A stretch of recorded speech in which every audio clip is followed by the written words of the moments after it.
Get off of my lawn! I used to ride my bike without a helmet. Oh, not another one of your old bike stories.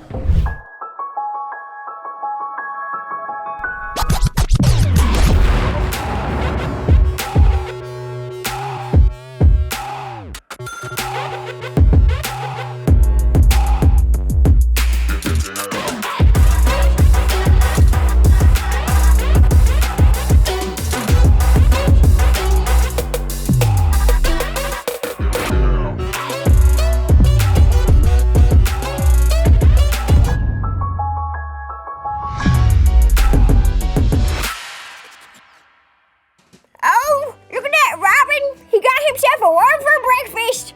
Rocky, would you eat a worm for breakfast? Where are you, my sweet boy? You're never out here with me anymore. At least the neighborhood kids come visit me, and I'm just so proud of them. Johnny is going strong telling his friends about Jesus, even if they make fun of him. And Sammy has been so thankful for her parents because she knows God picked them just for her. And Cassie has been letting her parents and God help her more and more. Oh, and sweet Timmy, he has been way more humble about playing basketball. I even heard him walking to the park yesterday with some friends, and he was telling them how good they were. Oh, hi Kids Planet, it's me, Granny Hanny. Thanks for visiting me again in my beautiful neighborhood.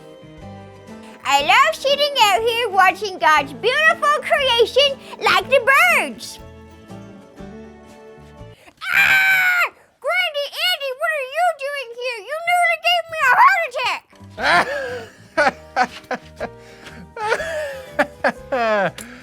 Well, I was just coming over here to get some of your advice. Okay. Who are you watching with those binoculars anyway? The Joneses? No, I would never spy on people. I'm watching the birds. Why on earth would you do that? I thought you hated birds. I can't. I can't. I've grown to appreciate them over the years as God's creation. So you're saying I can get you a parakeet for your birthday? No, I wouldn't say I'm comfortable with birds being close to me. I just like to watch them from a distance. So you're saying you're still afraid? Hurry up and take her. I think I'm gonna faint. Are you okay, Hannah? Yes, Andy. Okay, I am. Now, what do you need? Well, the young whippersnapper from around the corner ran onto my lawn yesterday and I yelled at him to get off. Silence, whippersnapper! Hey, boy! Get off of my lawn! He said sorry, but I just turned and ignored him. It made me so mad.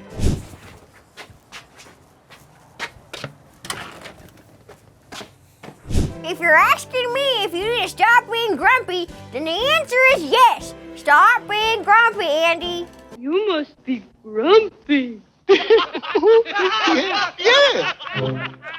I know. My daughter was in the house and she said I need to go knock on his door and make things right, but it just sounds silly to me. It may sound silly, but it's important. It's all part of obeying God. I learned that when I was a young whippersnapper in my day. Well, I mean, our day. You see, I used to ride my bike without a helmet. Oh, not another one of your old bike stories. Just listen.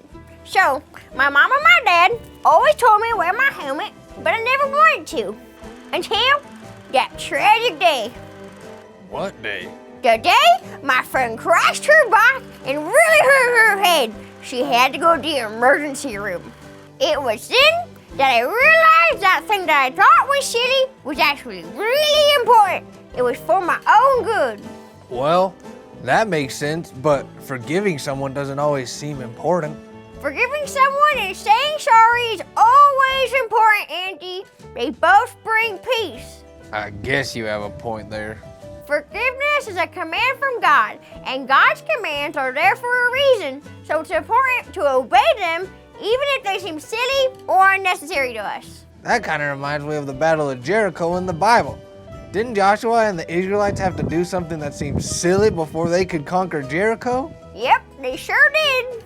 What did they have to do again? I forgot. Well, the best way to remember a Bible story is by reading it again. Oh, good point. So, why don't you grab my Bible and get to it? Okay.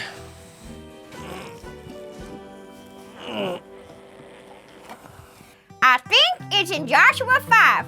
It's after God led the Israelites out of Egypt through the desert and made Joshua their new leader after Moses died. Yep, there it is. And it's after Joshua sent 2 spies to Jericho to scope out the land. Yep, and they knew God was going to give them the land, so they crossed the Jordan River, ready to take Jericho. The Bible says, when Joshua was near the town of Jericho, he looked up and saw a man standing in front of him with sword in hand. Joshua went up to him and demanded, "Are you friend or foe?" Are you friend or enemy? Exactly.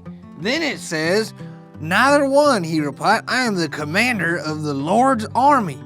At this, Joshua fell on his face to the ground in reverence.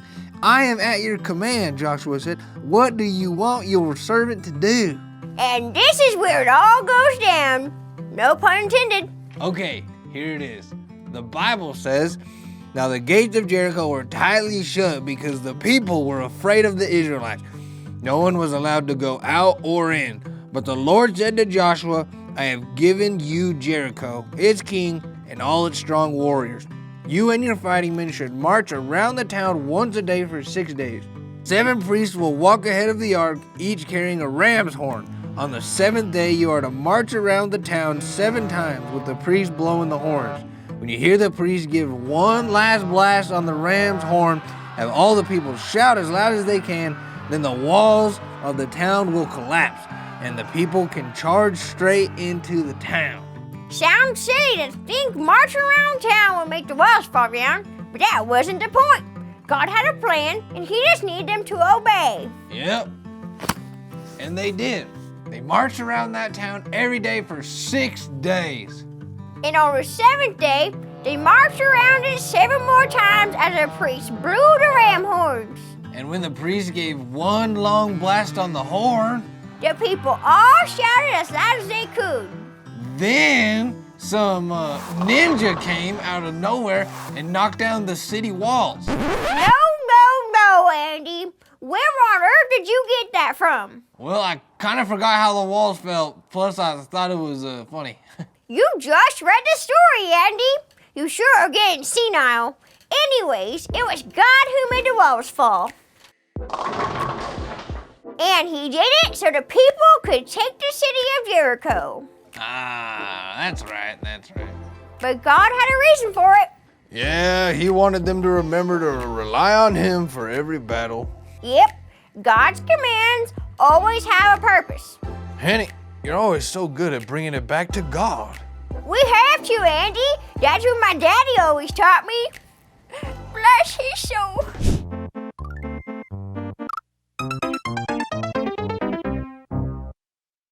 Rest in peace, Daddy. He was a good man, Hanny. So, are you saying I should forgive the young whippersnapper, make things right? That's exactly what I'm saying. But how do I do that? Just walk up to his door and knock on it? You know, there's always something that helps in a situation like this. What? Some good old apple pie. Apple pie? Yeah, my mama always said stress cannot exist in the presence of a pie, so bake the world a better place. I do love me some pie. Not for you, Andy, for the boy. Oh. And it helps. I once had a friend who was so mean to me one day at school that I came home so upset. I told my mama I was never going to talk to her ever again. Seems reasonable. Well, she had the nerve to come to my house and apologize, but I wasn't having it. I told my mama to send her away. I'd be tempted to do the same. Well, next thing I know, my mom's in the kitchen baking a delicious apple pie. But when it came out of the oven, my mom handed it to me and said, "Here, now you go take this to your friend and forgive her and make things right." I baked you a pie. Oh boy, what flavor? Pie. Oh, that seems silly. I would want to just eat the pie myself. Well, as silly as it seemed, I did what my mama said. And? It felt amazing. So I'm gonna bake you an apple pie to take over there tomorrow and make things right. Pie. Okay, Hanny, I'll do it, but can you make an extra pie for me too? Sure, Andy. Kids, your mission this week is to obey God even when it seems silly, because obeying God is part of loving God. So, to help you remember that, I want you to look up 1 John 5:3 in the Bible and write it down on a piece of paper. Then we want you to bring it into a live service for 10 cosmic hits. Or post a picture of it to one of our Kids Planet social media pages to be featured in a future mission highlight, or whatever social media is. It's like Facebook or Instagramming. Yeah, sure, whatever you say. I'm too old for all this.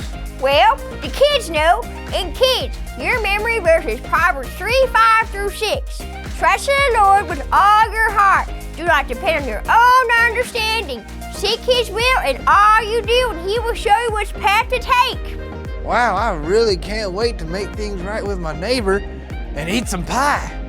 What a great few weeks it's been in the neighborhood. We'll all be. What? Look who finally came to join us. Who? It's Rocky, my sweet boy. Come on, boy. Wow, nice of you to join us out here, Rocky. Yes, now be a good boy and go fetch my newspaper. Go fetch it. Oh, good boy. And now I think it's time for a nice walk. So go get your leash. Go get your leash.